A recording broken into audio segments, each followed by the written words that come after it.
Hello दोस्तों, आज की इस वीडियो में हम देखेंगे हमारा सेकेंड चैप्टर मैनेजमेंट फंक्शंस का पार्ट 3 कह लीजिए या तो फिर लास्ट पार्ट ये रहेगा। जैसे मैंने कहा था, मैं आपको इस चैप्टर को हम 3 पार्ट्स में डिवाइड कर रहे हैं। पिछले 2 वीडियोस में हमने 2 पार्ट्स कवर कर लिए, सो ये है हमारा आज का फाइनल पार्ट। 2 पार्ट्स का लिंक मैं आपको डिस्क्रिप्शन बॉक्स में दूंगा, डिस्क्रिप्शन बॉक्स चेक कर लीजिएगा। यानी वहां पर 2 पार्ट्स में मैंने आधा चैप्टर या आधे से ज्यादा चैप्टर कवर कर लिया है। ये हमारा फाइनल पार्ट इस चैप्टर का रहेगा। सो ये पर्टिकुलरली वीडियो है रानी चन्नम्मा यूनिवर्सिटी बेलगावी स्टूडेंट्स के लिए, यानी आरसीयूबी यूनिवर्सिटी के लिए। सो बीकॉम फर्स्ट सेम ये सीपी सिलेबस में एक सब्जेक्ट है मॉडर्न मैनेजमेंट टेक्निक्स बोल के। सो मॉडर्न मैनेजमेंट टेक्निक्स का जो हमारा सेकंड चैप्टर है मैनेजमेंट फंक्शंस, वही सेकंड चैप्टर मैनेजमेंट फंक्शंस इस वीडियो में हम कवर करने जा रहे हैं। सो और एक बात दोस्तों, यहां पर मैं आपको सारे टॉपिक्स डिटेल में समझाऊंगा और लास्ट में मैं आपको नोट्स भी प्रोवाइड करूंगा in the form of PDF.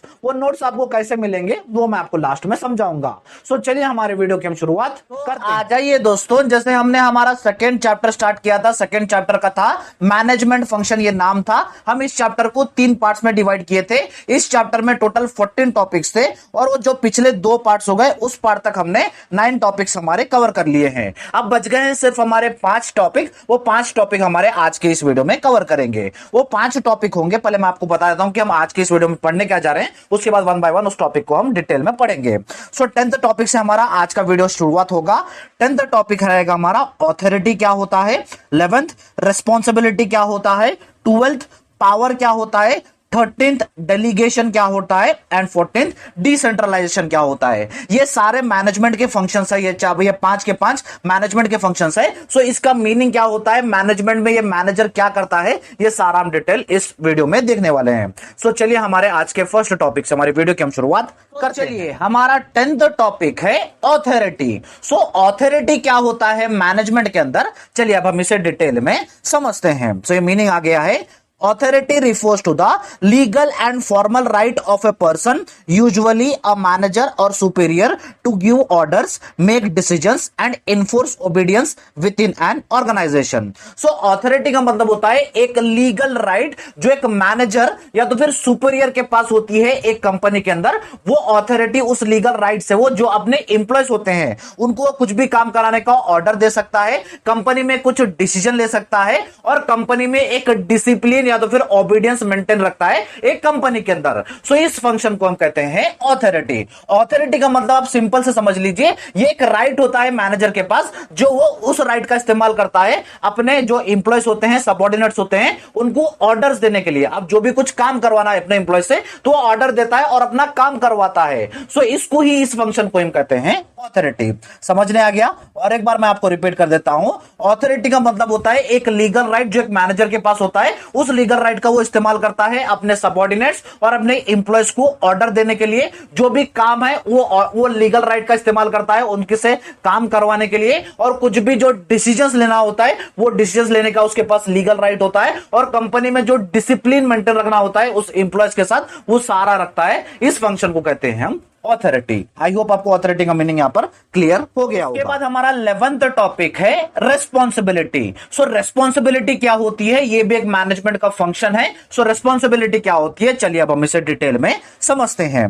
Responsibility refers to the duty और obligation of a person to perform the task assign to him and to be answerable for the outcomes. So responsibility का मतलब होता है वो duty या तो फिर वो जिम्मेदारी जो एक पर्सन को दी गई है, जो एक पर्सन को दी गई है एक काम करने के लिए, हम उसे रेस्पॉन्सिबिलिटी कहेंगे। वो काम करने के बाद जो भी रिजल्ट आता है उसका आंसरेबल वही पर्सन होता है। इस फंक्शन को हम कहते हैं रेस्पॉन्सिबिलिटी। अगर मैं इसको आपको और डिटेल में समझाऊं, अब जैसे टॉप लेवल मैनेजर है, top level manager lower manager को कुछ एक काम दिया, अब वो काम उसे इंप्लॉय से करवाना होता है। सो इंप्लॉयज के पास एक रेस्पॉन्सिबिलिटी गई कि वो काम करना, और जो लोअर लेवल मैनेजर है उसके पास एक रेस्पॉन्सिबिलिटी हुई कि वो काम करवाना। सो उनको टास्क दिया गया, वो टास्क है, वो दोनों रेस्पॉन्सिबल है। अगर वो टास्क नहीं करेंगे, अगर इंप्लॉयज नहीं करेगा तो लोअर लेवल मैनेजर उसको पूछेगा। अगर ये लोअर लेवल से मैनेजर ने काम नहीं करवाया तो उसको आंसरेबल देना होगा टॉप लेवल मैनेजर को। सो इस फंक्शन को हम कहते हैं रेस्पॉन्सिबिलिटी। सो रेस्पॉन्सिबिलिटी का मतलब जो भी एक जिम्मेदारी या तो फिर जो भी एक काम एक मैनेजर को या तो फिर एम्प्लॉयज को दिया जाता है, सो उसको वो करना होता है। अगर नहीं करेगा तो उसका वो आंसरेबल देना पड़ेगा, उसको वो जवाब देना पड़ेगा। सो इस फंक्शन को हम कहते हैं रेस्पॉन्सिबिलिटी। रेस्पॉन्सिबिलिटी समझ लीजिए फर्ज या तो फिर ऑब्लिगेशन या तो फिर लायबिलिटी को हम रेस्पॉन्सिबिलिटी एक कंपनी के अंदर कहेंगे। समझ गए ये एक फंक्शन। चलिए बढ़ते हैं। आगे बढ़ने से पहले मैं आपको नोट्स के बारे में बता देता हूं। जैसे हमारे सब्जेक्ट का नाम है मॉडर्न मैनेजमेंट टेक्निक्स बोल के, इस सब्जेक्ट के लिए मैंने पर्टिकुलरली नोट्स डिजाइन किए हैं। जैसे आपके सब्जेक्ट में टोटल 5 चैप्टर्स है, सो 5 चैप्टर्स में जितने भी टॉपिक्स रहेंगे, जितने भी कॉन्सेप्ट्स रहेंगे, सारे टॉपिक्स को मैंने डिटेल में समझाया है। चाहे छोटे से टॉपिक को लेके अब बड़ा सा बड़ा टॉपिक रहने, सारे टॉपिक्स को मैंने डिटेल में समझाया है। विद सिंपल लैंग्वेज का इस्तेमाल करते हुए मैंने वो नोट्स बनाए हैं। अगर आप एक बार उन नोट्स को पढ़ लोगे तो आपको और एक बार पढ़ने की जरूरत नहीं पड़ेगी। उस तरीके से मैंने उस नोट्स को डिजाइन किया है। अगर हम उस नोट्स के प्राइस के बारे में बात करें, अगर आपको पूरे 5 चैप्टर्स यानी फुल सब्जेक्ट के नोट्स चाहिए तो सिर्फ आपको 129 रुपीज पे करने होंगे। अगर आपको कोई एक चैप्टर के नोट्स चाहिए तो सिर्फ आपको 29 रुपीज पे करने होंगे। और एक बार रिपीट कर देता हूं, फुल सब्जेक्ट के नोट्स के लिए आपको 129 रुपीज पे करने होंगे। कोई एक चैप्टर के नोट्स के लिए आपको 29 रुपीज पे करने होंगे। सो अब बात करते हैं वो नोट्स आपको मिलेंगे कैसे। अब जो मेरे लेफ्ट में मेरे राइट में जो व्हाट्सएप नंबर दिख रहा है, उस व्हाट्सएप नंबर पे आपको हाई बोल के मैसेज करना है और कौन सा पीडीएफ चाहिए वहां पर आपको मैसेज करना है। तो सामने से आपको इंस्टेंटली रिप्लाई आएगा। उस रिप्लाई में आपको पेमेंट प्रोसेस समझाया जाएगा।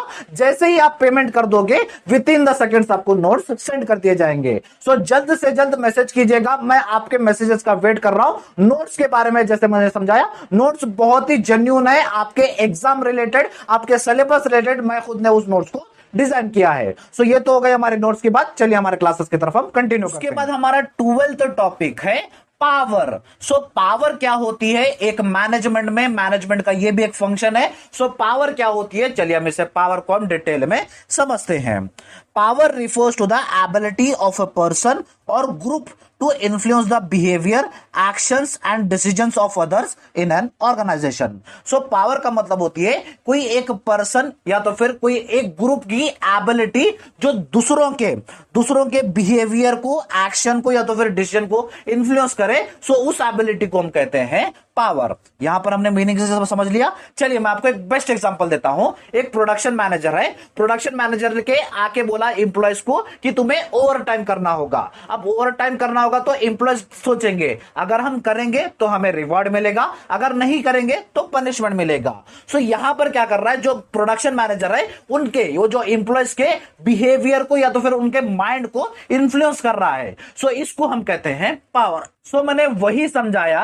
सो पावर का मतलब होता है एक पर्सन के पास एबिलिटी जो सामने वाले पर्सन के बिहेवियर को, एक्शन को या तो फिर डिसीजन को इन्फ्लुएंस करे, हम उसको कहते हैं पावर। सो यहां पर मैनेजर के पास पावर हो रही है, उसके पास वो पावर मिल रही है कि अपने एम्प्लॉय से वो ओवर टाइम करवाए। यहां पर उनके एक्शंस को वो इन्फ्लुएंस कर रहा है। तो एम्प्लॉयज क्या सोच रहे हैं, अगर हम करेंगे तो रिवॉर्ड मिलेगा, नहीं करेंगे तो पनिशमेंट मिलेगा। यहां पर उनके एक्शंस को, यहां पर उनके डिसीजन को इन्फ्लुएंस कर रहा है। तो हम इस पावर को या तो फिर इस फंक्शन को हम कहते हैं पावर। सो पावर का मतलब होता है ताकत। एक मैनेजर के पास ताकत होती है अपने एम्प्लॉय से सारा काम करवाना। सो इस फंक्शन को हम कहते हैं पावर। आई होप आपको पावर का मीनिंग क्लियर हो गया। चलिए उसके बाद हमारा 13th टॉपिक है डेलीगेशन। सो डेलीगेशन क्या होता है मैनेजमेंट के अंदर, चलिए अब हम इसे डिटेल में समझते हैं। मीनिंग आ गया है।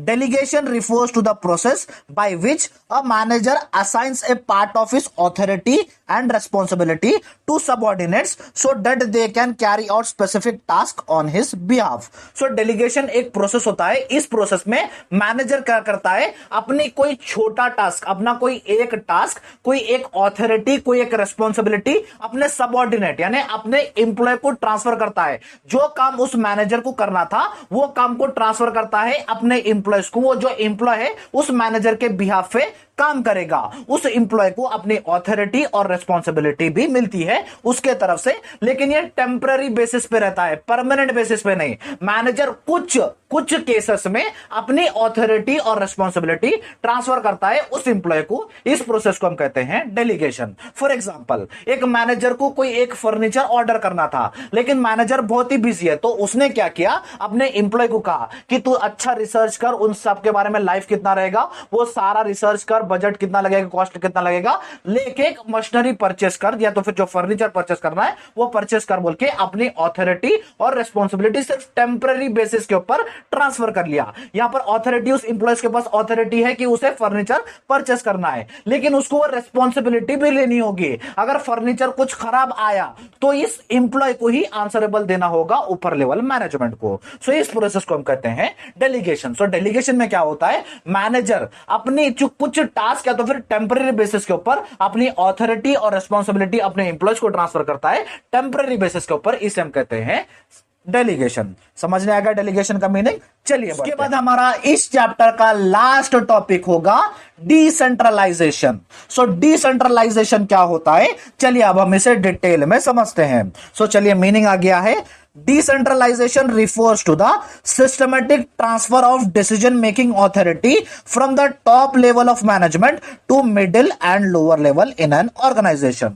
So decentralization एक प्रोसेस है। इस प्रोसेस में क्या होता है, डिसीजन मेकिंग जो ऑथोरिटी होती है डिसीजन लेने की या तो फिर ऑथोरिटी होती है, टॉप लेवल से वो ट्रांसफर की जाती है मिडिल लेवल को और मिडिल लेवल से लोअर लेवल को। सो ये परमानेंट लेवल पे, परमानेंट बेसिस पे जो ऑथोरिटी है, जो डिसीजन मेकिंग की ट्रांसफर हो रही है, ये परमानेंट लेवल पे ट्रांसफर होती है। सो हम इसे कहते हैं डिसेंट्रलाइजेशन। सो कंपनी में क्या होता है, हर बार जो भी डिसीजन होता है वो टॉप लेवल नहीं होता है। इसमें क्या करते हैं, एक लेवल बनाए जाते हैं। टॉप लेवल के बीच नीचे आता है मिडिल लेवल, मिडिल लेवल के नीचे आता है लोअर लेवल, और ये मिडिल लेवल के अलग डिसीजन मेकिंग ऑथोरिटी रहती है, उनको अलग पावर दी जाती है। सो ये जो लोअर लेवल होते हैं उनको अलग पावर, उनको अलग ऑथोरिटी दी जाती है। ये जो प्रोसेस हो रहा है, ये जो ट्रांसफर की जा रही है, ये जो डिसीजन मेकिंग ट्रांसफर की जा रही है, हम इसे कहते हैं डिसेंट्रलाइजेशन। डेलीगेशन में क्या होता है, डेलीगेशन में कुछ टेम्पररी बेसिस पे कोई एक टास्क करना है तो वहां पर ऑथोरिटी टेम्पररी बेसिस पे ट्रांसफर हो रही थी, लेकिन डिसेंट्रलाइजेशन में क्या होता है, परमानेंट बेसिस पे, परमानेंट बेसिस पे यहां पर ट्रांसफर की जा रही है ऑथोरिटी और डिसीजन मेकिंग की कैपेबिलिटी। यहां पर टेम्पररी बेसिस में नहीं, परमानेंट बेसिस पर। सो यहां पर हर एक लेवल पे एक एक मैनेजर सेट हुआ था है, उसकी एक अलग पावर होती है, उसको अलग एक ऑथोरिटी दी जाती है, उस ऑथोरिटी का इस्तेमाल करते हुए अपने कंपनी में डिसीजन लेता होता है। सो डिसेंट्रलाइजेशन में परमानेंट लेवल पर जो ऑथोरिटी ट्रांसफर होती है डिसीजन मेकिंग की, हम उसे कहते हैं डिसेंट्रलाइजेशन। सो ये था दोस्तों हमारा डिसेंट्रलाइजेशन का मीनिंग। ये जो पांचों के पांचों फंक्शन हमने आज की इस वीडियो में देखे, ये सारे मैनेजमेंट के फंक्शन है, ये सारे काम एक मैनेजमेंट करता है, ये सारे ऑथोरिटी या तो फिर पावर एक मैनेजमेंट के हाथ में दी जाती है। सो दोस्तों ये था हमारा आज का वीडियो और हमने यहां पर हमारा चैप्टर की समाप्ति कर ली। और जैसे मैंने कहा था मैं आपको नोट्स के बारे में बताऊंगा, चलिए नोट्स कैसे मिलेंगे वो मैं आपको डिटेल में एक्सप्लेन करता हूं। ये था हमारा आज का वीडियो और जैसे मैंने कहा था मैं आपको लास्ट में नोट्स भी प्रोवाइड करूंगा। पहले मैं आपको नोट्स के बारे में इंट्रोडक्शन दे देता हूं। जैसे हमारे इस सब्जेक्ट मॉडर्न मैनेजमेंट टेक्निक्स में टोटल 5 चैप्टर्स है। सो 5 चैप्टर्स में जितने भी टॉपिक्स है, जितने भी कॉन्सेप्ट्स है, सारे टॉपिक्स सारे कॉन्सेप्ट्स को मैंने डिटेल में समझाए हैं विद सिंपल इजी लैंग्वेज का इस्तेमाल करते हुए। यानी अगर आप एक बार उस नोट्स को पढ़ लोगे तो आपको वहीं पर अच्छे से याद हो जाएगा। सो मैंने ये नोट्स आपके सिलेबस के हिसाब से और आपके एग्जाम में माइंड में रखते हुए मैंने ये नोट्स आपके लिए डिजाइन किए हैं। अगर हम इस नोट्स के प्राइस के बारे में बात करें, अगर आपको 5 के 5 चैप्टर्स यानी फुल सब्जेक्ट के नोट्स चाहिए तो सिर्फ आपको 129 रुपीज पे करने होंगे। अगर आपको कोई 5 में से कोई एक चैप्टर के नोट्स चाहिए तो सिर्फ आपको 29 रुपीज पे करने होंगे। और एक बार रिपीट कर देता हूं, फुल सब्जेक्ट नोट्स के लिए 129 रुपीज पे करने होंगे, कोई एक चैप्टर के लिए सिर्फ आपको 29 रुपीज पे करने होंगे। सो आप बात करते हैं आपको ये नोट्स मिलेंगे कैसे।